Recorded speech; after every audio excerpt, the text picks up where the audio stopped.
Gonzalo Vélez, presidente de ASMEAS, y hago el énfasis en seccional Antioquia para anotarlo del tema de la afiliación a la CUT o a cualquier otra central. Y es que tenemos una nacional, esa ASMEAS nacional, y ese ASMEAS nacional es el que toma esa decisión como entidad general. Y en este momento, ASMEAS nacional, desde el momento de la liquidación del Seguro Social, cayó en una disminución dramática de su actividad central. Entonces, no ha habido posibilidades de que podamos volver a reunir la directiva nacional desde hace varios años. Nosotros como seccional Antioquia hemos sacado adelante a ASMEAS y en lo seccional operamos de una manera muy activa, pero tenemos limitaciones de punto de vista estatutario para poder definir cualquier tipo de afiliación. Sin embargo, estamos en la jugada. Para poder hacer una unidad de acción con las demás organizaciones sindicales, convocamos un movimiento, una campaña que se llama SOS por los Trabajadores de la Salud de Antioquia, y como pueden ver ustedes, estamos con FENALTRACE, con la CUT, con ANTOC Antioquia y los sindicatos que están allí, que pertenecen a la CUT en la mayoría. Entramos nosotros a participar de ese proceso y a contribuir en lo que podamos con ese proceso. Parte de esa contribución está precisamente en estos espacios de poder contarles a ustedes y resolver dudas sobre el tema de la reforma. Como lo dice el compañero, no es extraño que en cada lugar nos encontremos siempre las mismas personas. Y uno diría que todos sabemos y conocemos de la reforma cuál es su razón, cuál es su objetivo, pero sin embargo, cuando nos volvemos a encontrar, siempre alguien me pregunta algo más, siempre hay otra duda. Por eso también es importante, pero lo que es el compañero también es importante, y podemos hacer como hace UOM, y montamos una chacita en cualquier parque, plaza de la ciudad, y hacemos el material audiovisual que tengamos y los volantes que podamos repartir a la comunidad y resolverles allí sus dudas, ahí mismo, en el mismo sitio, ¿sí? Como si estuviéramos vendiendo Sincar. Estamos vendiendo la Sincar de la salud en este momento. Me parece que la idea es una idea muy buena y que podemos empezar a pensar en cómo resolver esa tarea en conjunto todos. Para que no nos demoremos mucho, yo quisiera hacer primero una relación con la frase que les planteó Claudia, y es cuando nos preguntan cuánto vale la reforma. La pregunta que yo lanzo es: ¿cuánto vale no hacer la reforma? O sea, ¿cuánto vale seguir en el actual sistema de salud? El actual sistema de salud, casi todos ustedes saben, nació con la Ley 100 de 1993, 23 de diciembre de 1993, todo el mundo espalomado, distraído, el Senado de la República aprueba de pupitrazo la Ley 100 de 1993 y conforma todo el sistema de salud, sistema pensional y sistema de riesgos profesionales. En el tema de salud, entonces, propone que lo que por Constitución es responsabilidad del Estado, que es garantizar la salud pública, la seguridad social y la atención en salud de todos los colombianos, ¿sí? En los artículos 49 y 53 entran allí y proponen esta situación, y entonces dice que el Estado puede delegarlo y delega en los privados la gestión de esa salud. Y entonces crea unas entidades que hoy conocemos todos como EPS, aunque han tratado de cambiarle el nombre varias veces para distraernos. Hoy en día es que se llaman EAPB, que son empresas administradoras de planes de beneficios, ¿sí? La misma EPS con distinto nombre, y esas EPS entonces se encargarían de administrar el sistema de salud que el Estado iba a financiar. Y entonces viene el otro cuento. ¿A quién le paga usted la salud? Entonces, ¿a quién le pago? Pues yo que trabajo me descuentan para Sura. Entonces yo le pago a Sura. Yo le pago a la nueva. Yo le pago al gobierno nacional. El recaudo es para el gobierno nacional. Anteriormente, en un fondo llamado FOSIGA, Fondo de Solidaridad y Garantía, que hoy se llama ADRES, Administradora de Recursos de la Salud y la Seguridad Social, el ADRES, ¿sí? La plata que nosotros aportamos va para el ADRES, pero muchachos, la plata que nosotros aportamos no financia ni siquiera la salud de nosotros. El régimen contributivo en este momento es subsidiado por recursos del Estado fuera de la contribución nuestra. Solamente se alcanza a cubrir entre el 35 y el 45% del costo del régimen contributivo con lo que aportan los trabajadores, ¿sí? De modo que del impuestos generales, impuestos a las armas, impuestos al tabaco, impuestos a licores y ahora con el impuesto a los ultraprocesados y azucarados, esos recursos todos hacen parte de esa gran bolsa que está en el ADRES, con la cual el ADRES le paga a la EPS para que atienda a las personas afiliadas. Entonces, cuando usted se afilia y el único que cotiza es usted y tiene 3 familiares, 2 hijos y la esposa, ¿sí?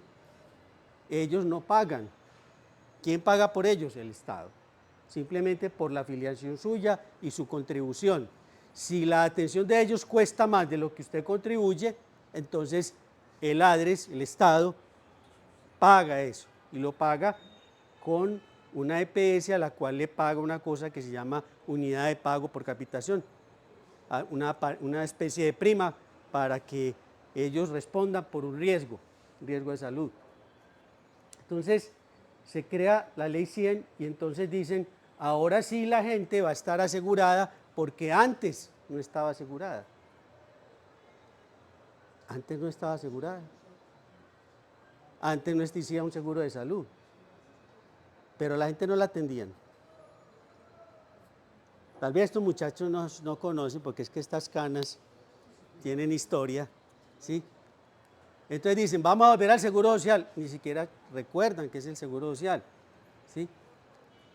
Y dicen que el sistema de salud era el seguro social. No, existía el Sistema Nacional de Salud y el Sistema Nacional de Salud tenía varios componentes. Uno que era eminentemente público, a cargo del Estado, universal, donde cualquier persona podía acceder con unos costos absolutamente pírricos, y complementado por los sistemas particulares de salud, dentro de los cuales estaba el Seguro Social, Instituto Colombiano de los Seguros Sociales, que se llamaba entonces, estaba las cajas de compensación, que eran Cajanal, Caprecom, ¿sí? Y las empresas tenían sus servicios médicos, tal como las universidades o empresas públicas de medicina hoy en día. Todo eso en conjunto hacía parte del Sistema Nacional de Salud, pero el sistema público propiamente tenía hospitales, dentro de Antioquia tenía regionales que eran Caucasia, Santa Fe de Antioquia, Puerto de Río, ¿sí? Bolívar, Yarumal, bueno, eran 7 regionales, y esas regionales, que eran hospitales de mediana complejidad, tenían bajo su tutela los hospitales de los pueblos, de cada uno de los municipios. Y estos hospitales tenían bajo su tutela centros de salud que eran ubicados en diferentes corregimientos que fueran un poco mayores en población y a su vez puestos de salud en veredas y corregimientos pequeños, lo que hoy ya no existe. Ese era el sistema de salud, pero además nosotros, me tocó personalmente montarme a una mula, montarme a un caballo para ir a vacunar a las veredas, para ir a hacer consulta donde no había puesto de salud, donde no había un lugar para atender a la gente, y cuando ni la mula, ni la lancha, ni ir a pie era posible, entonces existía en Antioquia el programa aéreo de salud, con helicóptero que llevaba al personal de salud, de odontología, médico, enfermera y demás vacunadores a los sitios remotos, resguardos indígenas, etcétera, donde aterrizaba el helicóptero, se hacía la atención y en la tarde el helicóptero volaba y se desplazaba nuevamente hacia la ciudad. Ese sistema funcionó durante varios años, tutelados del gobierno nacional y por los departamentos en cada departamento, obviamente con unas inequidades que no se corrigieron en ese momento y no logramos avanzar para que se corrigieran, porque en donde mejor estuvo desarrollado fue en Antioquia. Ese sistema de salud entonces, como no era de seguros, y entramos al Bienvenidos al Futuro de 1990 con César Gaviria Díaz en la presidencia y Álvaro Uribe Vélez en el Senado de la República, ¿sí? o empezando creo que en la gobernación, creo que empezó ya la gobernación del 90 de Antioquia. Entonces vino el modelo económico del mercado y entonces se dijo, el mercado tiene que solucionar los problemas de salud. El mercado es una terraquera, eso donde se necesita algo, allá llega el mercado. Y entonces, como es negocio, con seguridad que allá va a estar y va a ofrecer calidad y va a haber competencia, y como va a haber competencia, todo van a estar una maravilla. ¿Sí? Y en vez de pedirles en esa época que hicieran lo que nos están pidiendo hoy, construir sobre lo construido, destruyeron el Sistema Nacional de Salud, cerraron todos los puestos de salud, absolutamente todos, acabaron con todos los grupos de promotores y parteras que teníamos en las zonas rurales, acabaron con la mayoría de los centros de salud, ¿sí? Y obligaron a los hospitales públicos a transformarse en empresas y le pusieron por allá sociales de salud, pero tenían que ser autosostenibles, rentables, eficientes en el gasto, más allá de ser eficaces en el manejo de la enfermedad. Y entonces estos hospitales que tenían que atender a las personas empezaron a recibir unos dineros del gobierno nacional. Y entonces dicen, es que esta reforma va a ser muy costosa. En esa época, 1993, Colombia se gastaba 2.7, 2.6% del PIB, del Producto Interno Bruto en salud. Hoy, con Ley 100 de 1993 activa, el gasto supera el 8.5% del PIB. ¿Cuánto costó hacerla? Pero más allá de eso, dijeron que iba a ser un negocio muy rentable. ¿Un negocio para quién? Para las EPS. 2015 había casi 150 EPS y hoy hay 28. ¿Qué pasó con el resto? Se liquidaron, dicen ellos, se quebraron, se autorrobaron, se volaron con la plata. Esas que se liquidaron deben hoy 7 billones de pesos, 7 millones de pesos. ¿Y a quién se los quedaron debiendo?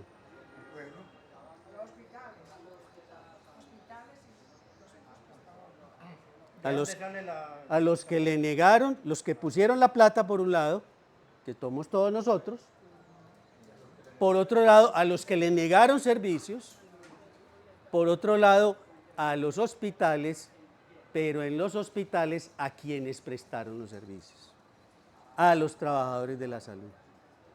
Por eso nosotros decimos hoy en día con SOS que la deuda no es con nosotros, no es con las EPS, la deuda no es con las IPS, la deuda es con los trabajadores de la salud.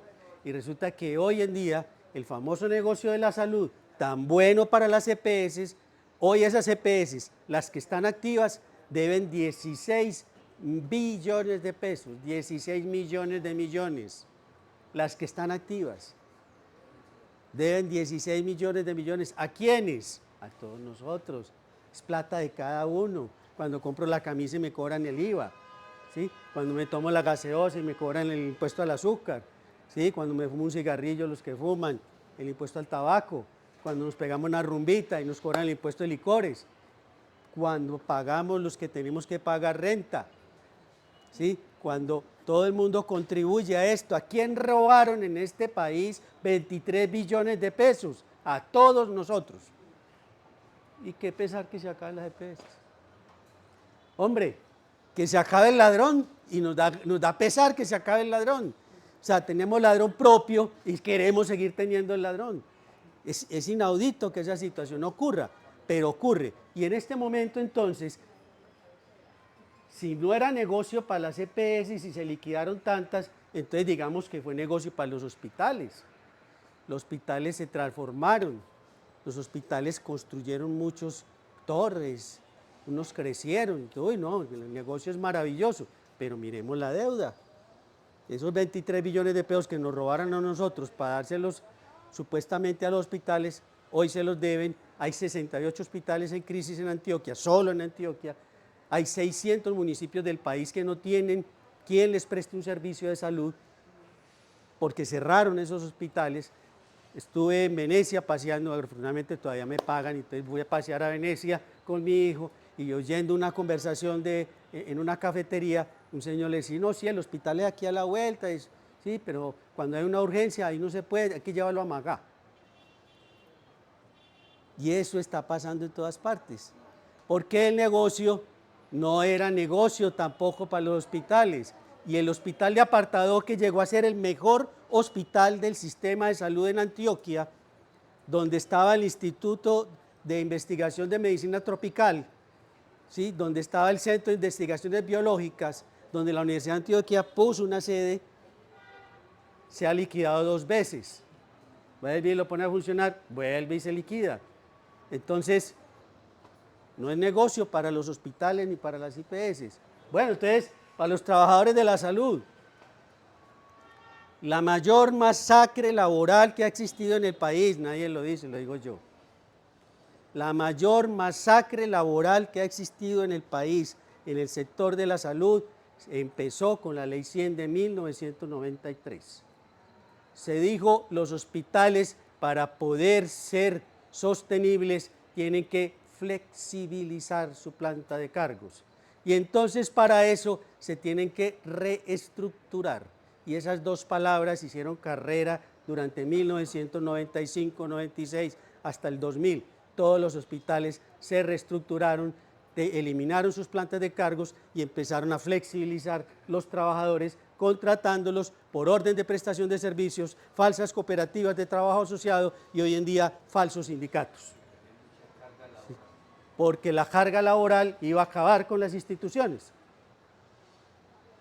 Y hoy en día tenemos trabajadores con contratos a 3 meses que no les prestan ni para sacar una licuadora, porque usted para desarrollar su proyecto de vida en este sistema económico tiene que tener historia financiera, crediticia, y resulta que a usted no le dan crédito porque es que su contrato es de 3 meses, aunque lleve 10 años de a 3 meses. ¿Sí? Y fuera de eso, esclavizados, porque no pueden abrir la boca, porque me quitan el contrato. Entonces los trabajadores de la salud fueron pauperizados, esclavizados y explotados desde que empezó este sistema de salud y todavía hoy, pregúntele a un trabajador de la salud que está por un contrato de prestación de servicios, donde le están robando sus prestaciones, donde le están robando lo que contrata el hospital para ese funcionario, y dicen, ¿cómo así que se va a acabar la...? No, el sistema de salud, ¿cómo así? O sea, ahí estamos viendo el síndrome de Estocolmo, ¿cierto? Me enamoro del secuestrador, entonces me enamoro aquí el que me está esclavizando. Y es lo que está pasando en el sector de la salud. O sea, no, es que no es mentira. Yo le pregunto a mis colegas, pero ¿cómo te ocurre que van a acabar con la ley 100? Y yo, por Dios, compañero, pero es que mira cómo está. Logramos meterlos a una planta permanente después de 15 años de estar trabajando por contratos. Y me encuentro yo con colegas de una entidad, de un sindicato que estuvo con ustedes, creo, que era el de Génesis, esa empresa Génesis, ¿sí? Que se acabó. Ellos venían de Medimás, que venía de Café Salud, que venía de Saludcop. 15 años trabajando para esas entidades que eran la misma cosa, con los mismos corruptos, ¿sí? Poveda, con Montaño, el que está preso por allá, que es que está preso, ¿cómo estará preso de bueno allá? El Palacino, que se robaron toda esa plata y llegan hoy a edad de pensión y no tienen pensión. Después de trabajar toda la vida, trabajar bien, trabajar por la gente, no tienen pensión. Y entonces, no, el sistema de salud de la Ley 100 es muy bueno, es excelente, es una maravilla, es el mejor, dicen por allá en otros países, es de copiar sobre los hombros de los trabajadores de la salud y sobre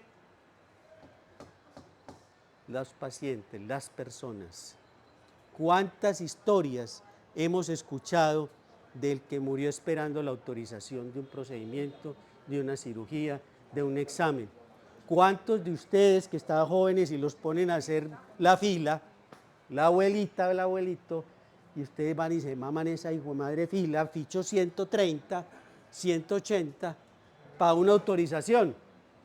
Y llegar allá a la taquilla, no hay ese medicamento. No ha sido autorizado, ¿sí? Y vuelva a la semana entrante, o llame al teléfono que nunca contestan,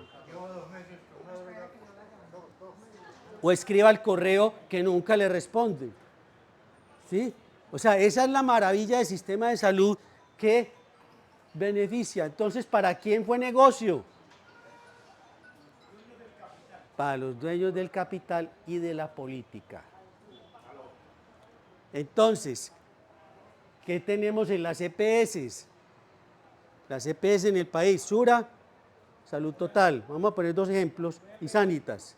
La nueva es otro cuento que lo voy a contar también. Esas tres son emporios financieros. No ganan plata prestando servicios de salud. Esa es la falacia. Entonces ellos nos pueden demostrar que no es negocio para ellos, que ellos no se han robado la plata. ¿Cómo así? Si es que ya me está dando pérdida. Pero cuando a vos te llegan 4 millones de millones, 4 billones de pesos, sin intereses, y los puedes poner a trabajar en Fiducolombia, los puedes poner a trabajar en cualquiera de esos valores, que es de Sura, o en el grupo Aval, y los presto a la gente al 36, al 24, hasta el 48% si es tarjeta de crédito, y a mí no me cuesta nada esa plata. Y al hospital le pago a 30, 60, 90, 120, hasta 3 años sin pagarle la plata del servicio que ya prestó. Y que le debe a los trabajadores y del que ha negado a los pacientes. Ese negocio es para ellos, porque de esa rentabilidad ninguna de las empresas del grupo GEA le entrega 4 billones a Bancolombia sin intereses. No da utilidades, pero entrega 4 billones para que trabajen y hagan utilidades, para que compren empresas, para que hagan carreteras y las concesionen y nos cobren a nosotros el peaje, que esa es la ruta. Pero hay otro grupo de dueños de estas EPS que se benefician de ellas, que es, como dijo el señor, la nueva. ¿Quiénes son los socios de la nueva EPS? El gobierno nacional, a través del Ministerio de Hacienda, con el 50% menos una acción. Y 10 cajas de compensación. 10 cajas de compensación que son dueñas del 50% más una acción. ¿Quién manda? Y además, esas cajas de compensación, algunas tienen EPS y algunas son dueñas de cadenas de farmacias. ¿Cómo cuál? Colsubsidio. Ahí la mencioné. Colsubsidio. Colsubsidio es socia de la nueva y estaba por allá cacareando porque el gobierno nacional se había apoderado de la nueva EPS. Compañera, el gobierno nacional está apoderado de la nueva EPS desde que liquidaron el Seguro Social. Liquidaron el Seguro Social y lo transformaron en la nueva EPS. Y entró el gobierno nacional a ser socio. Y entonces, primero le dio las acciones a la previsora, que era la aseguradora del Estado. Y la previsora, el 90% de la previsora pertenece al Ministerio de Hacienda y Crédito Público. Y en 2006, creo que fue más o menos la fecha, el gobierno nacional, a través del Ministerio de Hacienda, toma posesión de esas acciones, de ese 50 menos 1 de la nueva EPS, y entonces el Ministerio de Hacienda se hace socio y pone el gerente en el gobierno de Álvaro Uribe Vélez. Puso el gerente de la nueva EPS, el gobierno de Álvaro Uribe Vélez, y nadie dijo, se tomó la nueva EPS. pero cuando el gobierno hace lo propio, que le toca poner el gerente, dicen, se tomó la nueva EPS el señor Petro. Ese cuento de realmente sí se la tomó y se la tenía que tomar, porque estaban haciendo de ella el otro tema que viene acá, del negocio político. ¿Qué estaba haciendo Enrique Vargas Lleras en la Junta Directiva de la nueva EPS? ¿Qué estaba haciendo Noemí Sanín Delgado en la Junta Directiva de la EPS? ¿Qué estaban haciendo los Géneco en la Junta Directiva de la nueva EPS, los dueños de la revista Semana? Entonces, usted tiene una EPS que recibe 12 billones de pesos, que tiene más de 5.000 trabajadores, y lo que tiene es un partido político, un aparato político para ganar elecciones en este país, para comprar votos, para hacer lo que les da la gana en política. Y por eso los principales opositores no son ni siquiera las EPS privadas. Los principales opositores de la reforma son las EPS donde están las cajas de compensación, que son los principales socios de ASEMI y de Gestar Salud. Ese cuento, entonces, si no es negocio para nadie, ¿por qué no lo quieren soltar? Por esa razón. Por esa razón, porque si no fuera por eso, ¿por qué quieren seguir en un negocio que las está quebrando y está liquidando todos los días? Las dos últimas liquidadas por el gobierno anterior, que fue Nueva EPS, por ejemplo, y que fue Medimás, ¿sí? Eso es. Con una sola filminita me demoré un rato, vamos a ver las otras. ¿Cuál ha sido el resultado entonces? Ya ustedes lo vieron, EPS liquidadas, Sistema Nacional destruido, hospitales liquidados, trabajadores del sector esclavizados y la salud pública y la prestación de servicios en crisis por lo que les dije ahora, ¿sí? Vayan hoy a Metrosalud por urgencias, con una herida, no tenemos ese material de sutura, vas a tener que ir a otra parte. Y tú vas a otra parte y te dicen, ay, sabía salud. Mejor no. Anda a otra parte. ¿Sí? Claro, ese es el recorrido que la gente ahora está desesperada y nosotros los médicos estamos desesperados. Yo trabajo en un servicio de urgencias de Metrosalud, ¿sí? Y hace 8 días en un turno no había buscapina compuesta para los cólicos, no había dipirona para las migrañas, no había equipo, no había sino material de sutura para cara, o sea que si le haría, si viene un herido, o sea, ojalá que sea la cara para poderlo suturar. Pues es la crisis aberrante del sistema de salud, donde hoy en día los bellanitas no nacen en Bello. ¿Cómo se dicen los de Sabaneta?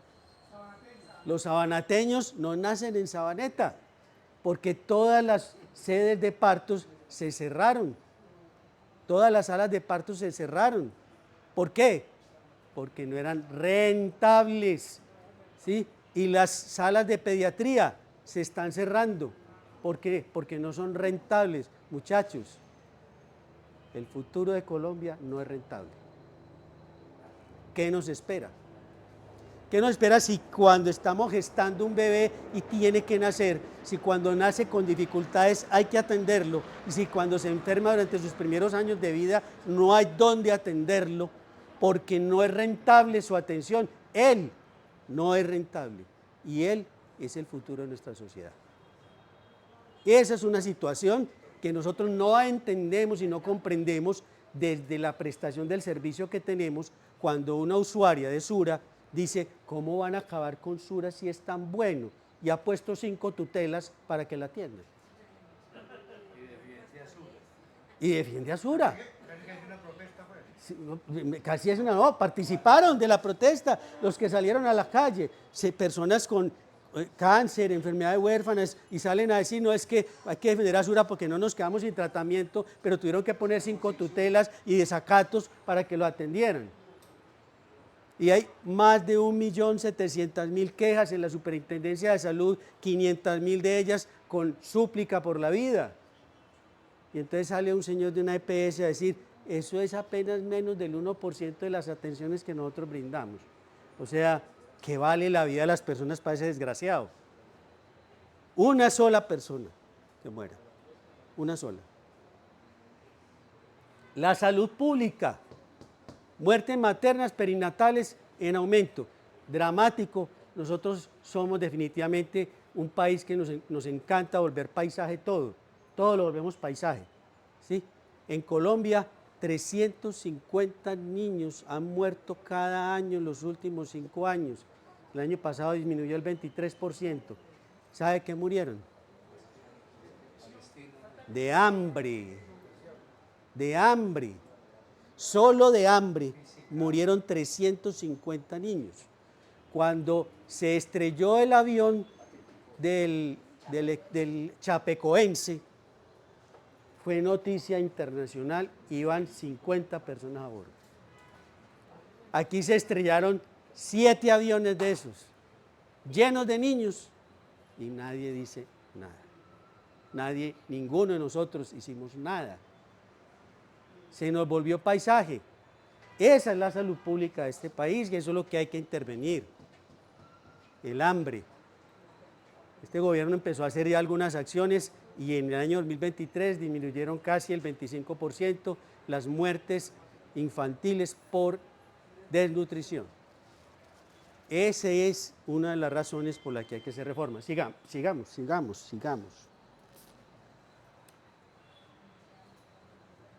Analizando toda esta situación desde hace mucho tiempo, hemos creado una serie de movimientos, Mesa por la Salud de Antioquia, Mesa por la Salud y la Seguridad Social de Antioquia, y hemos entrado en un debate, una discusión, diferentes organizaciones, sindicales, sociales, indígenas, etcétera, y uno dice, no, tiene que tener esto, hay que modificar esta ley, no, dejémosla así, pero pongámosles, hasta que llegamos a varios acuerdos y logramos dentro de esos acuerdos, ¿sí?, que la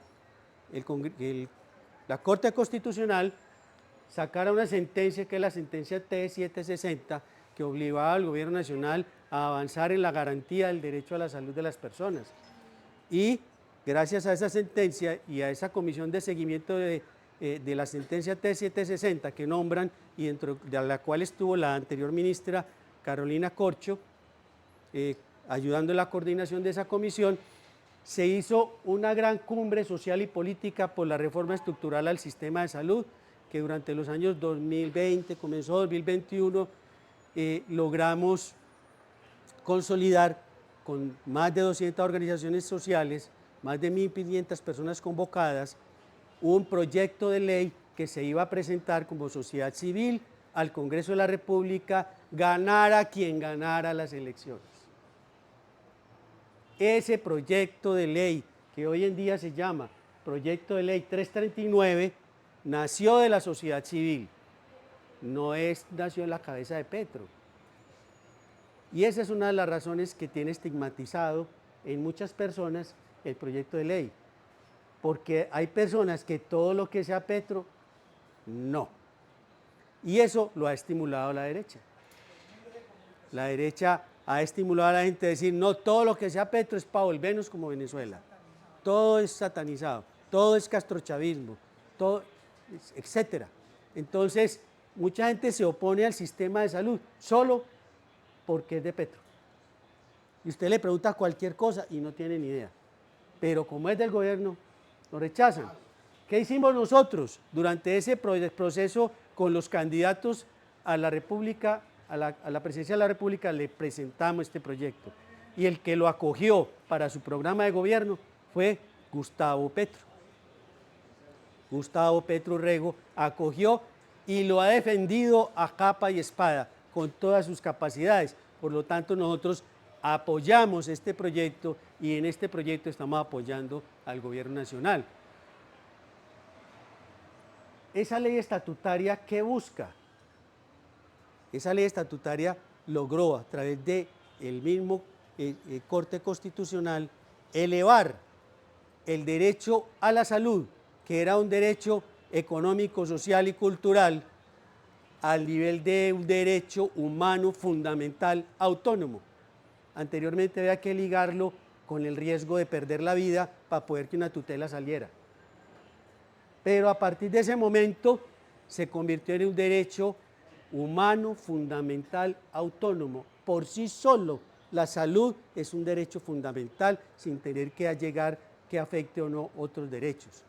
Y entonces esta ley estatutaria lo que busca es la garantía del derecho fundamental a la salud, pero pasaron 10 años casi, desde el 2015 hasta la elección de este presidente, sin que nadie trabajara por desarrollar la ley estatutaria de la salud. Entonces nosotros propusimos, desde la Cumbre Social y Política, todas estas organizaciones, un proyecto de ley que se convirtió en el proyecto de ley 339, para que ese proyecto de ley desarrollara la ley estatutaria de la salud y sacase adelante todas las medidas necesarias para la garantía integral y efectiva del derecho fundamental a la salud. Y entonces nació el proyecto de ley que pasó a la Cámara de Representantes, Comisión Séptima, y que en esa comisión logró superar los debates en Cámara y en Senado.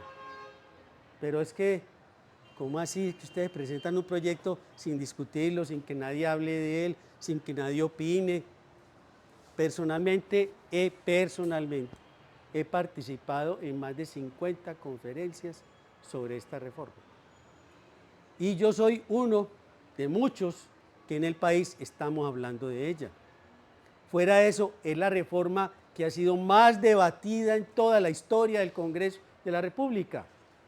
Ha salido en toda la prensa, hasta en la oposición ha salido en Semana, han salido entrevistas, la W, FM, todo el mundo ha hablado de esta reforma y dicen, es que la tienen allá guardada y que no han hablado de ella. Sí, sí hemos hablado, ¿sí? Y tenemos que seguir hablando porque tenemos que bajarla ya hasta el último ciudadano para que la entienda, porque la ley 100 después de 30 años nadie la entiende. Todavía no sabemos qué es una EPS y qué es una IPS. Todavía no sabemos que la EPS no atiende gente, que los que atienden la gente son los hospitales y las IPS privadas. ¿Sí? Empresas para robar en salud, eso puede hacer el desarrollo de la sigla. ¿Sí? Todavía usted tiene que ir y decir, ¿qué hago si no me prestan el servicio? Pongan la tutela, ¿qué es eso? ¿Dónde se pone? ¿Para qué sirve? ¿Cómo se come? ¿Sí? Todas esas cosas. Chao, mi amor. Queremos que ese derecho humano a la salud sea un derecho humano que sea garantizado de manera universal. Se dice que el actual sistema es universal y no llega a los territorios. Sura afilia a una persona que es un trabajador en Uramita y allá no lo pueden atender. Y entonces aquí llegan los de Confachocó, y no los podemos atender, porque es de Confachocó, y Confachocó no paga. Universal, equitativo, pluriétnico, pluricultural, integral, integrado y resolutivo. Necesito que me resuelvan el problema de salud que tengo lo más cerca de mi casa posible. ¿Sí? Entonces, que el hospital del pueblo vuelva a atender partos. Que los bellanitas vuelvan a nacer en Bello. Lo mismo que todos los pueblos de Antioquia y del país vuelvan a nacer en el lugar de origen de su familia. Que puedan decir, soy bagreño, porque nací en el Bagre, pero ahora tienen que nacer en el Bagre, vivir en el Bagre. No, viven en el Bagre, pero nacieron en Medellín. Y así está pasando con la mayoría. ¿Dónde? ¿En Andes? Hay que ir hasta Andes. Pluriétnico y pluricultural, porque es necesario que respetemos las creencias de las personas. Es que la ministra está diciendo que hay que llevarle el chamán, el indio, la hierba y todo lo que la persona quiera. Sí. Sí, lo que sus creencias le dicten. Pero es que estamos en un país subdesarrollado. No. Lo hablábamos en estos días en una de las reuniones. En Alemania, usted tiene derecho a que le lleven, si quiere, un chamán, el brujo, el yerbatero, la partera, lo que usted pida, se lo tiene que llevar. Y lo más, Dinamarca, usted la puede dar loca en Dinamarca. Incluso hay una cosa que les voy a mencionar, pues, pero para que queden sorprendidos. El derecho a la sexualidad del adulto mayor hace parte integral del derecho a la salud. Y entonces los adultos mayores tienen derecho a acceder a asistentes sexuales. De ahí para allá, imagínense lo que ustedes quieran, pero inclusive la misma perspectiva de la gente no nos deja desarrollarnos. O sea, hay países que ya están muy desarrollados, que son muy libres de pensamiento, pero acá en este país todavía seguimos en una burbuja. y supremamente godos, ¿sí? Ustedes saben que Álvaro Uribe es de la izquierda. Álvaro Uribe era del Partido Liberal, ¿sí? Y el Partido Liberal, por su origen, era el partido de izquierda de excelencia de este país, al que perteneció Jorge Eliezer Gaitán, y que los curas en los púlpitos los volvían nada porque eran la encarnación del diablo, ¿sí? Y en ese Partido Liberal Álvaro Uribe construyó un sector que llamó el sector democrático del Partido Laboral, del Partido Liberal, y con ese sector democrático y el Partido Liberal fue pluripartidista, fue gobernador de Antioquia. Y a partir de allí fue creciendo su movimiento de derecha, liberal de derecha. Y por eso en Antioquia hay un dicho que dice que pagodos los liberales de Oriente, pagodos los liberales de Oriente, vaya para Oriente donde él tiene en Llano Grande su casa, a ver si no son liberales y si no votan por él. Y socio de la Escuela Nacional Sindical. Además, y estudió en escuela pública, en la Universidad de Antioquia, fue discípulo de Carlos Gaviria Díaz. O sea, hay un cuento ahí, pero eso lo estoy trayendo a colación precisamente porque la ley 100, como ustedes ven, no cumple con nada de esto. Entonces, ese sistema de salud no garantiza el derecho fundamental a la salud de todos los colombianos en cualquier lugar del territorio nacional. De todos los colombianos no, de todos los habitantes del territorio nacional, porque además no tiene que ver con nacionalidad. Cualquier persona que llegue a nuestro territorio y se quiebre una pata porque se rompe unas escalas, hay que atenderlo. ¿Por qué? Simplemente porque es un ser humano. Y un ser humano no necesita ni cédula. ¿Para qué le pido yo cédula a usted en mi servicio de urgencias? A la gente le doy la cédula, doctor. No, porque usted es un ser humano, tiene un derecho humano a la salud. Y usted no me parece ni a un perro, ni a un caballo, ni a nada por el estilo. No tiene que certificarme que es humano. Inclusive el derecho a la salud está constituido en la Declaración de los Derechos Universales. Efectivamente, pero Colombia no lo había asumido como tal. Entonces, por esa razón, llegamos a ese punto. ¿Cuánto tiempo llevo? Ese sistema de salud que proponemos en el proyecto de ley 339 de 2023, que está en este momento en Comisión Séptima, o va para Comisión Séptima del Senado de la República, como hemos hablado, es un modelo fundamentado en el modelo de atención primaria en salud, APS, que es en parte lo que teníamos antes del Sistema Nacional de Salud, ¿sí?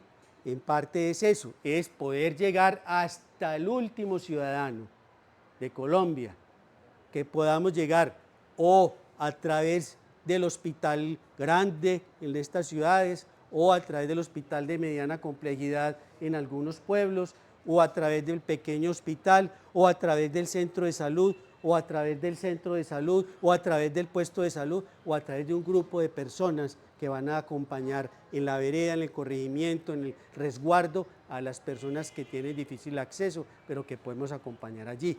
Ese sistema de atención primaria en salud no significa que sea atención de mala calidad, no, tiene una característica fundamental, debe tener accesibilidad y por eso tenemos que ir hasta allá y garantizarle a la persona que si allá no se lo resolvemos, lo traemos aquí más cerquita y si no, por aquí un poquito menos cerquita y si no, por acá, pero que no pase lo que pasa aquí, que en San Antonio de Prado me autorizan a atenderle el parto a una señora que llegó en 7 de dilatación y como yo tengo la sala de parto cerrada con candado, entonces la tengo que regular, está en 7 de dilatación, le falta 1 hora para tener el niño por lo menos, pues cuando mucho, me la autorizan en el Sommer de Río Negro. Y no ha llegado la ambulancia. Y no ha llegado la ambulancia. Y me la traen en Somers de Río Negro.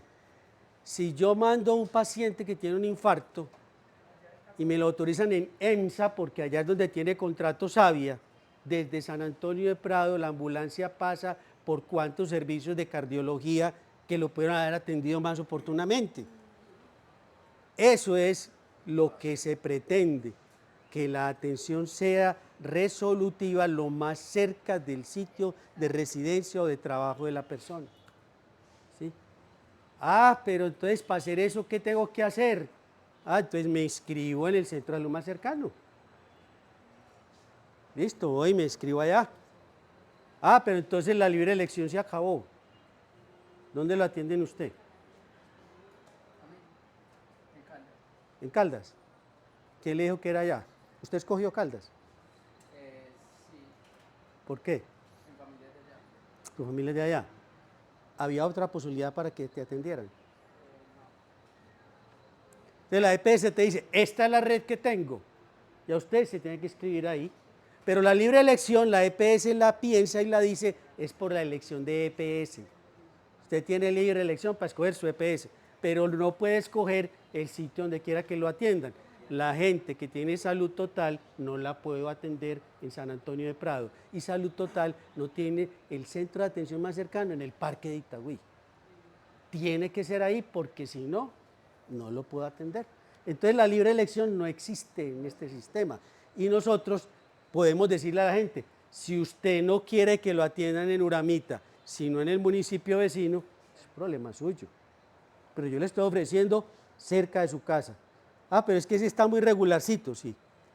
El sistema tendrá que empezar a hacer una inversión en salud para recuperar toda la red que se acabó, que se destruyó en este sistema y mejorar la atención allá donde está la gente. Y esa es la idea. No es que le atiendan en el más malito, no, es que ese malito hay que mejorarlo. ¿Me vas a preguntar algo? Precisamente a mí me pasaba hace unos años con Salud Total. En Bellos como que habían quitado el contrato, entonces por urgencia no nos atendían en Bellos, sino que teníamos que ir hasta San Diego. ¿Dónde está la libre elección? ¿Sí? ¿Alguien otra pregunta ahí? Bueno, este sistema además promueve tres aspectos fundamentales del modelo de atención, que es la promoción de la salud, la prevención de la enfermedad y la predictividad, que es un nuevo término, que no es tan nuevo, pero que para nosotros sí. ¿Qué es eso de predictivo? Para este predictivo nosotros tenemos que partir de conocer lo que son los determinantes de la salud. ¿Qué determina mi salud? ¿Sí? Entonces la Guajira, que no hay comida, que no hay agua, ¿sí? Entonces, en algunos pueblos de Antioquia no hay agua potable. Entonces yo puedo predecir, no hay agua potable, ¿qué voy a tener de enfermedad? Las diarreas.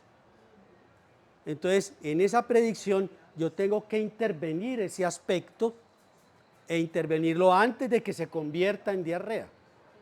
No voy a mandar antidiarreicos por montones, sino que voy a invertir en agua potable. Y si es por allá muy lejos en la selva, un resguardo indígena, yo les puedo enseñar a potabilizar el agua. ¿Sí? O sea, podemos hacer procesos que nos ayuden a intervenir esos determinantes. ¿Sí? Todos esos aspectos, la calidad del aire, etcétera, deben tratar de ser intervenidos desde ahí. Y por eso se crea un consejo consultivo de determinantes de la salud con la ley 339, para empezar con el gobierno nacional a interactuar con los demás ministerios y poder intervenir esos determinantes. Está entonces dentro de ese modelo predictivo el sistema de información, que es un sistema de información único. Y vamos a pasar a ese punto para que avancemos. Yo creo que esta es la última. Son 5 ejes fundamentales de la reforma. El primero, el financiero. ¿De dónde va a salir la plata? De todas las reformas del gobierno, esta es la más fácil. La de la salud. Y les cuento que la salud hoy en día es el segundo presupuesto más grande que tiene el presupuesto nacional. Es el segundo componente, el primero es educación. Primero educación. Sí, primero era, ya no. Primero educación, ahora el segundo es salud. Casi 90 billones de pesos. Esa es la plata. Es la misma plata, porque es la plata para atender a la gente. Pero además habrá que aumentar aún el gasto, sí, tal vez sí, tengamos que invertir en mejoramiento de infraestructura y demás. ¿En cuánto tiempo? 30 años después, Ley 100 no ha podido lograr, porque la plata se está perdiendo en gran parte en corrupción. Nosotros queremos rescatar esa plata de la corrupción y convertirla en inversión. Se espera que solo por lograr controlar el 20 a 30% de la corrupción se pueden obtener alrededor de 20 billones de pesos, que es solo el 30%, imagínese usted. Pero ahí, además, habrá que hacer inversión, pero esa inversión no se va a hacer en 8 días, ni en un mes, ni en 2 años. Habrá un periodo de tiempo para hacer esa inversión y habrá que invertirla donde sea prioritario, donde la gente no tiene atención, donde la gente no tiene acceso, porque nosotros tenemos aquí acceso. Entonces, si a usted la atienden en Promedán, ¿dónde la van a seguir atendiendo? En Promedán. Si a usted la atienden en Confama, ¿dónde la siguen atendiendo? En Confama. Porque es la IPS la que te atiende y ese va a ser el CAPS, ¿sí? Entonces, no, que es que entonces me van a sacar de allá, que a mí me gusta. No, sigue ahí. Usted se inscribe ahí y ahí sigue. La parte financiera es la más importante y yo les explico a esto. Es el eje fundamental, la columna vertebral de la reforma es que el Estado recupere el manejo de los recursos públicos de la salud. Si el Estado no lo maneja, todo el resto es letra muerta, porque no habrá con qué hacerlo, porque las EPS no lo van a hacer. Las EPS no van a ir a las veredas, las EPS no van a pagar médicos para que vayan a centros de salud, las EPS no van a construir equipos multidisciplinarios, las EPS se van a quedar en lo que están ahora, que es la enfermedad, que es la atención de la enfermedad y sobre todo la enfermedad grave, que es más rentable para ellos en sus propias clínicas. Entonces, si no recuperamos el manejo financiero del sistema, el resto de la reforma no sirve. No va a ser ejecutable.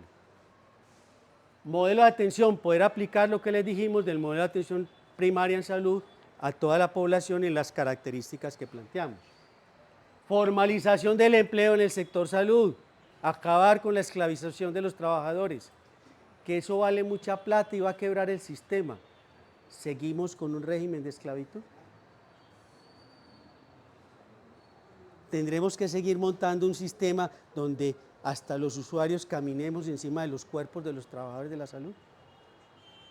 Habrá que formalizarlo y asumir los costos de esa formalización, ¿sí? Que es lo que pedimos también para el resto de los trabajadores en Colombia.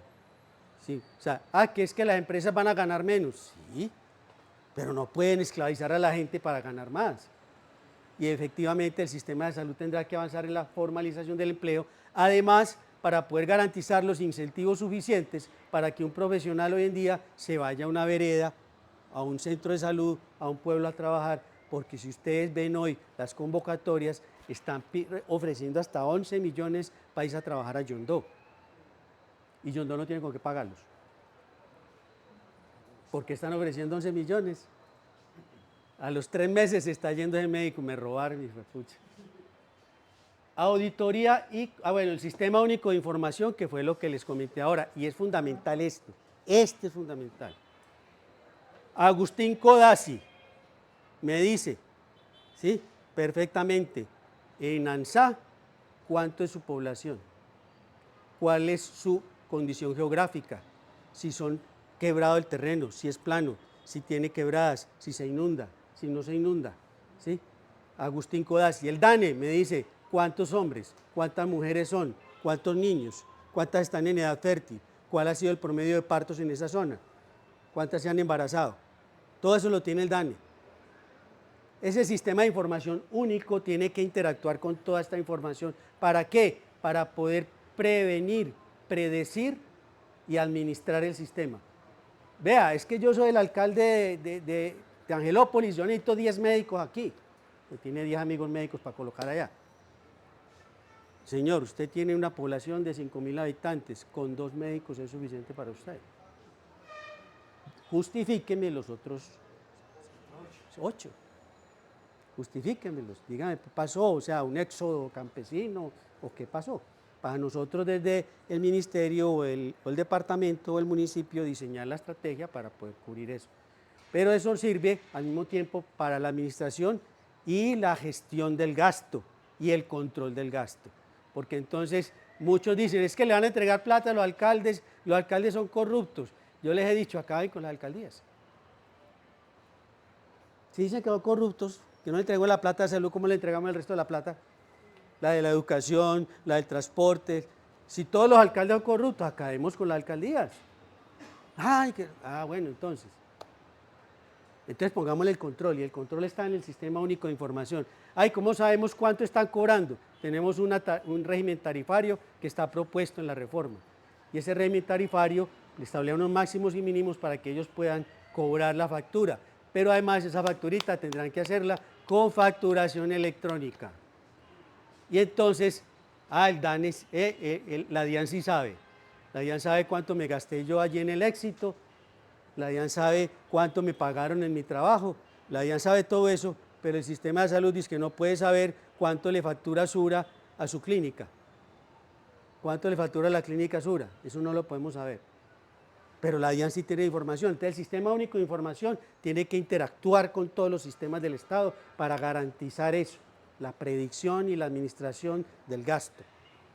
Finalmente, dos elementos fundamentales que interactúan entre sí: la participación social y comunitaria y la auditoría y control. A partir de la reforma se crean una serie de espacios de participación comunitaria cuyo papel fundamental es la auditoría y control, auditoría de calidad y control del gasto.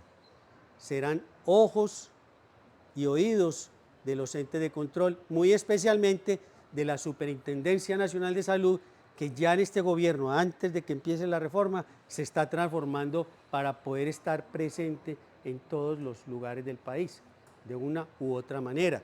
Y adicionalmente, pues todos los demás elementos de control que funcionan allí. Entonces van a ponerle tanto control que los médicos no van a poder hacer nada, no van a poder formular ni acetaminofén siquiera. Falso. Se acaba en esta propuesta con la autorización previa. O sea que si el oftalmólogo especialista en la retina y en la uvea, que es una parte de la retina, que se llama uveólogo, un señor que estudió 13 años de medicina en la universidad, 13 semestres en la Universidad de Antioquia, 7 años, se especializó en oftalmología, en retinología y luego en uveología, o sea, lleva 20 años estudiando, te ve y te dice, necesitas una intervención con láser, anda que te la autoricen, llega allá donde la secretaria de la EPS y le dice, no autorizado. ¿Cómo desautoriza una persona que tiene una formación distinta, que no sabe ni siquiera qué es la uvea, una orden que te hizo un especialista? Ahora, no es que el señor es muy exagerado, se quiere ganar la plata, que te haga el procedimiento. Y entonces vendrá la junta médica y dirá, señor, ¿usted por qué hace este procedimiento? Por esto y esto. Chuleado. Señor, ¿usted por qué le puso un tornillo de esto a esa cadera y no le puso este? No, porque es que el laboratorio le está pagando una plata para que coja ese. ¿Sí? Entonces, chuleado, usted paga la diferencia. Y le devuelven la cuenta. Si se determina que la acción fue, ¿sí?, improcedente, tendrá que responder, ¿cierto? Porque si yo me salgo de lo común, usted empieza a ver que hay un tema de negocio ahí muy complicado, ¿sí? Los laboratorios aquí son muy dados, pasajes a Europa, de todo. A mí me ofrecieron una vez, y de todo, ¿sí? Ya que se presenta esta situación del control, fueron 150 EPS, ya hay 28. ¿Cómo va a ser el control de las 28? Si de las 28 hay 4 que se dejan hacer la auditoría, entonces otras 24, ¿qué van a hacer? Si va a haber contrarreforma para arreglar, ¿cómo bueno, trabajar Ustedes saben que la reforma, una de las cosas fundamentales era, y y eso fue en eso se convirtió la discusión de la reforma, acabar con las EPS.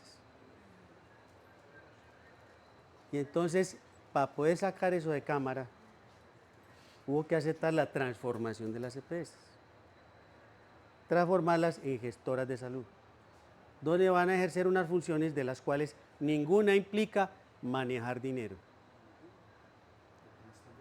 Entonces, en eso, ¿qué significa en plata blanca? Se acaban las EPS.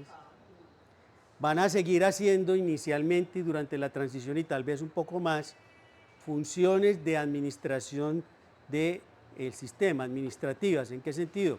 Revisar las facturas que estén de acuerdo al manual tarifario, ¿sí? Que estén de acuerdo con el servicio que se está prestando. O sea, no le puedo poner un stent cardíaco en un ojo.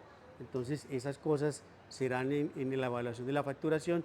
Ellas tendrán que evaluar el 100% de la facturación. Y el ADRES, pues tampoco les va a soltar todo. De pronto ellas, pues ya tengo un amigo en una clínica y la factura de él la dejó pasar. El ADRES, de manera aleatoria, ¿sí? Hará auditoría posterior también del otro 15%, de un 15% de esa factura, a ver si sí la están haciendo bien esas gestoras. Si encuentra alguna irregularidad, tendrá que avanzar allá a intervenirlas. A esas gestoras se les va a pagar el 5% de la UPC. O sea que si hoy reciben 4 billones de pesos, 5 por 4, 20, recibirán 200.000 millones de pesos por hacer esa administración. Auditoría de calidad, pueden hacer asistencia técnica, pueden hacer el tema de referencia y contrarreferencia, el sistema de transporte de pacientes, administrarlo, ese tipo de cosas lo pueden hacer. Pero ya el manejo del dinero no lo van a poder hacer. Queda por fuera de eso en la reforma, las EPS. Ahora bien, para poder hacer eso, para poder ser gestoras, ellas tendrán que pagar la deuda de hoy, ¿sí? O sea, tienen que estar al día en lo que llaman los contadores el pasivo corriente, que es la deuda del año. Y el pasivo no corriente, que es el que va más de un año, tendrán que llevárselo a sus hombros como deuda con esas instituciones e irlo pagando durante 48 meses. Tienen 4 años para pagar la plata que deben. En promedio, cada EPS debe 800.000 millones de pesos. Pero a ellas no solamente les van a dar ese 5%, sino que además le van a dar otro 3% más por cumplimiento de indicadores, que ese es un regalo, porque esos indicadores no los van a cumplir ellas, sino los hospitales, que son los que van a hacer la atención. Pero igual, como van a hacer una administración de la red, que todo funcione bien y que tal y pascual, entonces le van a dar esos 3. Dice la exgerente de Sabia Salud que allá estaba funcionando con 3,5 puntos de la UPC. O sea que solo por el lado del 5% les va a sobrar 1,5. Y si les dan esos 3, tienen 4,5. Supongamos que sean solo 4 y la que recibe 4 billones, 4 por 4 de 16, le van a entrar 1.600.000 millones de pesos por hacer nada. Pues, entre comillas, ¿cierto? Sus costos de operación van a bajar, porque ya no tienen que pagar y auditar cuentas, pues no para pagarlas. Entonces, desde ese punto de vista tendrán unos excedentes, que es lo que se espera, que en ese compromiso empiecen a pagar el pasivo viejo. Y en esos 48 meses, si lo logran, podrán continuar dentro del sistema. De lo contrario, tendrán que retirarse. Y eso va aunado al cumplimiento de los indicadores de salud pública. Nosotros en SOS por los trabajadores de la salud decimos que la deuda no es con las EPS, no es con los intermediarios, la deuda es con los trabajadores de la salud. Y obviamente con todos los colombianos, la plata que nos han robado. ¿Preguntas, dudas, inquietudes? Compañero, que tiene una pregunta al doctor. Compañero, por ejemplo, lo que la gente muchas veces no entiende es que con el actual sistema de salud, con las EPS, nosotros como sujetos no podemos hacer de pronto la auditoría o como hacer como, ¿cómo se llama eso? La veeduría. Con el nuevo sistema sí se puede hacer esa veeduría. ¿Por qué? Porque como las EPS son empresas privadas, entonces no nos permiten como hacerlo. Entonces ahí se puede mejorar como el tema de qué hicieron los dineros. ¿Dónde está la plata? Preguntas. Con referencia a la transformación que va a tener la salud, entonces Sura, que en este momento es el que más ganancias tiene, son 150.000 millones al año. La nueva EPS más de 40.000 y esas otras están generando también 50, 60, 70.000, ¿cierto? La nueva EPS es la que menos gana y gana más de 40.000 en el año. Entonces ahí, en esta conversión de la salud, ¿cómo van a ellas ¿cierto? A transformar ese plato que van a ganar? Vea, el sistema de salud tiene que tener a la sociedad controlando todo. ¿Qué es una EPS? Es una represa. El gobierno manda un río de plata y se atranca en la EPS, allá queda la represa. Sí, Hidroituango, allá. Y por un huequito van botando allá para esa EPS, para ese hospital, ¿sí? Para esa clínica, para esa farmacia. Pero aquí la tienen retenida y trabajan con ella y ganan con ella. Si quitamos la EPS, todo ese río de dinero fluye ¿hacia dónde? Hacia los hospitales, clínicas, prestadores, farmacias, laboratorios. Entonces, ¿qué está haciendo Sura ahora? Está entregando toda su red. Porque no va a poder tener integración vertical. ¿Se está haciendo la EPS también? ¿Sí? La nueva. Entonces, están entregando sus propias clínicas, hospitales, centros de salud a empresas que probablemente, sobre las cuales ella probablemente tengan control, para beneficiarse de una u otra manera de allí.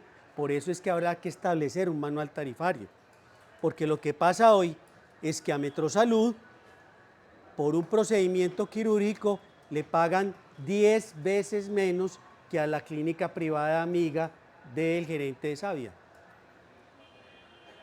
¿Por qué le pagan 10 veces más? Le cuesta 10 veces más, suponiendo que es privada y es más eficiente. ¿Sí? En una misma factura, el mismo medicamento que vale 198.000 pesos, aparece 20, 30 líneas más abajo a 6 millones de pesos. Pero son miles en una sola factura. Entonces muchos auditores chulean y se pasan por alto esa vaina. O si van y le dicen, vea, señor gerente, aquí hay un error, listo, déjamelo aquí. Y después se da cuenta él de que sí pagaron la factura sin descontar eso. Cosas como esas están pasando hoy, donde a vos te cambian un lente intraocular, te ponen uno rígido, y ese rígido no te garantiza una visión completamente perfecta después de la cirugía.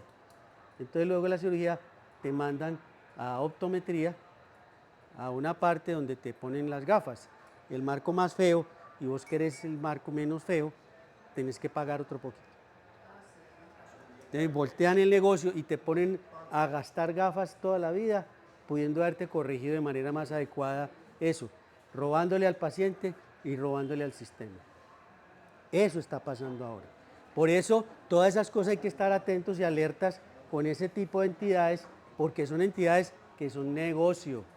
Por eso es importante la nueva para el gobierno, porque a través de ella, como gestora, puede hacer control, si el gobierno la controla. Este gobierno, y si logramos que haya en el 2026 otro gobierno progresista. No podemos permitir que en el 2026 nos vuelvan a ganar las elecciones. Tiene que ser otro gobierno progresista para poder implementar completamente este modelo. Porque si nos gana, ¿sí?, un Barbosa, si nos gana, horrible, se nos tiran para atrás todo. Bueno, yo quería hacerles unas preguntitas chiquitas. Primero, ¿a quién le pongo la tutela?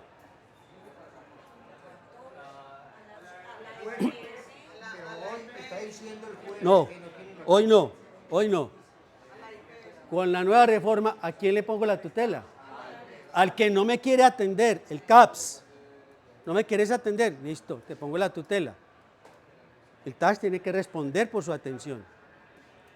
Porque ya no puede decir que no tiene contrato, ya no puede decir que esa EPS no le gusta porque esa EPS no va a existir. Vos te adscribís allá y ya tiene la obligación de atenderte y la obligación de remitirte a donde te tenga que remitir, la obligación de darte el medicamento o referirte al sitio que hayan definido para que te den el medicamento. ¿Sí? A esa le pones la tutela. ¿Sí? Derechos de petición. No, la tutela. ¿Sí? Las asociaciones de usuarios tienen que cambiar, no pueden ser asociaciones de usuarios de los hospitales. ¿Sí? Son asociaciones de usuarios de los usuarios, para que puedan hacer control, porque hoy en día los escoge el mismo gerente y ahí los tiene, le da puestecito a la hija o a la sobrina y entonces ya el de la asociación de usuarios le dice, van a cerrar un centro de salud, bueno, van a cerrar el servicio de obstetricia, qué rico. Pues es lo que no debe pasar. Por eso nosotros impulsamos a Sudesa hoy, que es una de las asociaciones de usuarios más independientes que tenemos en este momento de las EPS, ¿cierto? Y ahora logramos que hayan logrado crecer y penetrar inclusive a Sura y a Sabia Salud. Entonces queremos que empoderar a los usuarios dentro de la reforma para que sean el principal control. Las EPS, bueno, y en últimas, si ese no me responde, ¿a quién le pongo la tutela? ¿A quién se le pone ahora? Al gobierno. ¿Sí? Al gobierno, al ADRES. Hoy en día cuando usted pone una tutela, el abogado se la pone a la EPS y al ADRES al mismo tiempo. El que caiga. ¿Sí? Entonces sí hay sujeto para la tutela. No es mentira que no se va a poder poner una tutela. Que entonces, ahora entonces ya vea pues, después de 5 tutelas, que logré por fin el tratamiento de la enfermedad huérfana, ya voy a perder el tratamiento, ya no va a haber quien me dé la droga. El tratamiento debe continuar en la misma IPS que lo está tratando ahora. El suministro del medicamento debe ser a través de la misma institución que lo está suministrando ahora. Todo el que quiera prestar un servicio de salud lo puede cobrar de acuerdo al manual tarifario, siempre y cuando esté inscrito y habilitado como prestador ante el Ministerio de Salud. ¿Sí? Entonces no es que tampoco cualquiera en un garaje allí en la esquina, no vea, yo se va a cobrar esto. No. Tiene que estar habilitado, sistema de información, suministro de información, todo el tema que tiene que tener, facturación electrónica, todo lo demás, tiene que montarlo. Antes que una pregunta, una propuesta. Con las reformas que se hicieron, sacaron una prensa que pudimos hacer pedagogía, una notificación. ¿Por qué en este momento, frente a esa reforma que hay de la salud, sacar algo, un comunicado de prensa a nivel nacional y haríamos pedagogía como propuesta? Sí, claro, yo te entiendo la propuesta, tenemos un pequeño problema. Por ejemplo, yo no le doy declaraciones ni al colombiano, ni a RCN, ni a Semana. Escasamente y a muchas penas a Caracol. No, por eso entonces, por lo menos de nivel nacional, no. En este momento tenemos a través de RTBC, ¿sí? A través, nosotros en el área de la salud, a través de, ya se me olvida el nombre del periódico virtual que tenemos, Edición Médica, a través de Edición Médica, estamos sacando informes. Tenemos el canal de nosotros, ¿sí? Y los canales que tenemos todos en YouTube. El canal nuestro llega a 35.000 personas suscritas, o sea que llega a más. Cuando sacamos el Congreso de ASMEDAS, Congreso de Medicina General y Social, tenemos 700 inscritos apenas, pero se conectan más de 2.000. Y hemos tenido inscritos de Belice, de México, 20 personas. O sea, si hay con qué, lo estamos haciendo. Pero resulta que tenemos un problema. que el muchacho cuando llega y se sienta ahí a mirar el TikTok, no mira ese. No mira ese. Sí, mira lo que le gusta porque eso es lo que le manda TikTok. Entonces, a mi hijo le gustan los drones, tiene 12 años, tiene un dron y lo está manejando. Todo lo que le llega es de drones, porque nos tienen perfilados en Google. ¿Sí? Entonces, cuando yo empiezo a seguir a Petro, a seguir a la CUT, cuando empiezo a seguir, a mí me empieza a llegar eso. A mí. Pero a la chica de 20 años, ¿sí? Que de pronto acabó, no acabó bachillerato, que se tiene que emplear como sea, ¿sí? O está con alguien que le ayuda, ¿sí? O no está haciendo nada. Ella, ¿qué ve? Todas las locas esas que salen ahí diciendo y contando su vida al derecho y al revés, inventándose historias que no les han pasado o que les han pasado, pero que a uno le atraen y lo apegan al celular. Entonces, cuando pasa la reforma de la salud, entonces la estrategia comunicacional nuestra, para nosotros que tenemos canas, es distinta que para los que no tienen canas. Llegar allá no es complejo, porque que pongamos a Bad Bunny a cantar sí a la reforma de la salud, tal vez nos iría mejor, pero Bad Bunny no nos va a hacer caso. Pero sí tenés razón, o sea, tenemos que esforzarnos todos los días, y esto que estamos haciendo hoy es parte de ese esfuerzo. Todos los días por difundirlo, todos los días, en cada espacio que nos abran. A mí me llama el muchacho de RTBC, voy al programa de la Universidad de Antioquia, sábado por la mañana, pues cada mes, a elaborar un programa sobre la reforma, también el de 5 más 7 o 7 más 5, no recuerdo cómo se llama, también de la universidad. Estoy por ahí sí, cada 2 meses me invitan al programa de Telemedellín, de Germán, no, que es un diálogo, no me acuerdo ahora el nombre, bueno, ahorita me acuerdo. Y inclusive hasta el Antioquia ha ido también, cuando todavía estaban con la reforma, pues después se voltearon. También Teleantioquia. ¿Por qué voy allá? Porque allá no me tergiversan el discurso. ¿Sí? En cambio el colombiano, usted está hablando de esto y cuando usted suelta una palabrita metafórica y dice, es que la ley 100 es maravillosa, dice la gente, pero miren, ellos cogieron solamente, es maravillosa. Entonces Gonzalo Vélez, presidente Armedas, dice que la ley 100 es maravillosa. Entonces yo al colombiano ni de fundas, ¿sí? Me invitó Semana a un foro con Paloma, con Alejandro Gaviria. Y yo sí soy capaz de defenderme de ellos, porque me conozco la reforma, porque sé qué es lo que quiere y lo que yo quiero para la gente, ¿sí? Pero con cualquier frasecita que uno diga, la sacan de contexto. Entonces yo a ellos, sinceramente, no es posible. Tendremos que buscar, como dices tú, alternativas. El espectador a veces nos ayuda, el espectador a veces funciona.